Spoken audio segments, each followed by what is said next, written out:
இல்ல. அவரு மகன் மனோஜ் அவர்கள் இறந்ததுக்கப்புறம் பார்த்தீங்கன்னா, அவங்களுடைய மகள் ஜனனி அவங்க மலேசியால இருக்காங்க. அவங்க ம். வீட்ல தான் சில காலம் இருந்தாரு. அப்புறம் அவரே விருப்பப்பட்டு தான் நான் இந்தியாவுக்கு வரணும் அப்படின்னு கேட்டுக்கிட்டாரு. ம். அதனால தான் இந்தியாவுக்கு வந்தாரு ஆக்சுவலி மலேசியாலேருந்து. பண்ணைபுரம் அவருடைய சொந்த ஊர்ல அவர் கெஸ்ட் ஹவுஸ்லாம் இருக்கு. அங்க போய் கொஞ்ச நாள் ரெஸ்ட் எடுக்கணும்னு ஆசைப்பட்டிருக்காரு.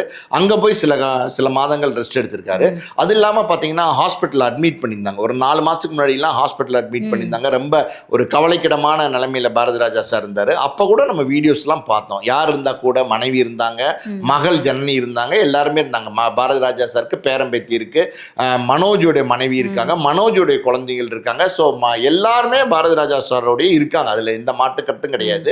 யாரும் அவரோட இல்லை அப்படிங்கிற அந்த கருத்தை நம்மளால ஏத்துக்க முடியாது. அதாவது ஜனனி அவர்கள் மலேசியாவில் இருக்காங்க. அவர் கணவன் குழந்தைங்களோடு அங்கே இருக்காங்க. அவங்க குழந்தைங்க இங்கே படிச்சுக்கிட்டு இருக்காங்க. அப்படி இருக்கும்போது அப்பா இங்கே இருக்கார்.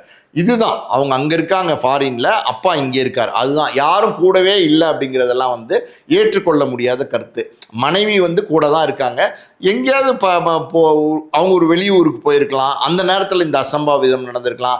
அதை மீன் பண்ணி கங்கைமரன் அப்படி சொல்லியிருக்கலாம். மற்றபடி ஆதரவு இல்லை, யாரும் அவர் ஆதரிக்கல, அனாதையாக இருந்தார் அப்படின்னு சொல்கிறதெல்லாம் அதெல்லாம் பொய்யான கருத்துக்கள், உண்மையான கருத்துக்கள் கிடையாது. எல்லாரும் ஆறுதல் இருந்தாங்க. அது இல்லாமல் பார்த்தீங்கன்னா, இயக்குனர்கள் இன்றைக்கி இருக்கிற படைப்பாளிகள் எல்லாம் பார்த்தீங்கன்னா ரெகுலராக போய் பாரதி ராஜா சாரை பார்க்குறது, பேசுறது, அவரை மகிழ்விக்கிறது எல்லாம் நடந்துகிட்டு தான் இருந்துச்சு. சமீபத்தில் கூட பார்த்தீங்கன்னா ஒரு மாதத்துக்கு முன்னாடின்னு நினைக்கிறேன், தாய் கிழவி படத்தை பார்த்துட்டு ராதிகாவை பாராட்டினார். அப்போ ராதிகா பாரதி ராஜா சார் 2 பேர் இருந்த வீடியோஸை நம்ம பார்த்தோம். ஸோ எல்லாரும் கூட தான் இருந்தாங்க. நல்ல அவருக்கான ஒரு மெயில் நர்ஸ் இருந்தாங்க, அவருக்கான ஒரு உதவியாளர் இருந்தாங்க. ஒரு ஒரு ஒரு கடைசி காலம் அது நிம்மதியான காலமாக தான் இருந்தது. வயது மூப்பு அது எல்லாருக்குமே வரும். யாராக இருந்தாலும் அதை நம்ம வெல்ல முடியாது. மரணத்தை நம்ம வெல்ல முடியாது, அது இயற்கை. இங்கே பார்த்தீங்கன்னா ஒரே ஒரு விஷயம், பாரதி ராஜா சாருக்கு ஒரு மன அழுத்தத்தை, நான் சொன்ன மாதிரி பார்த்தீங்கன்னா மனோஜுடைய மரணம், அதை அவரால் தாங்கிக்க முடியாத ஒரு சூழல் இருந்ததுங்கிறது மட்டும்தான் இங்கே உண்மை.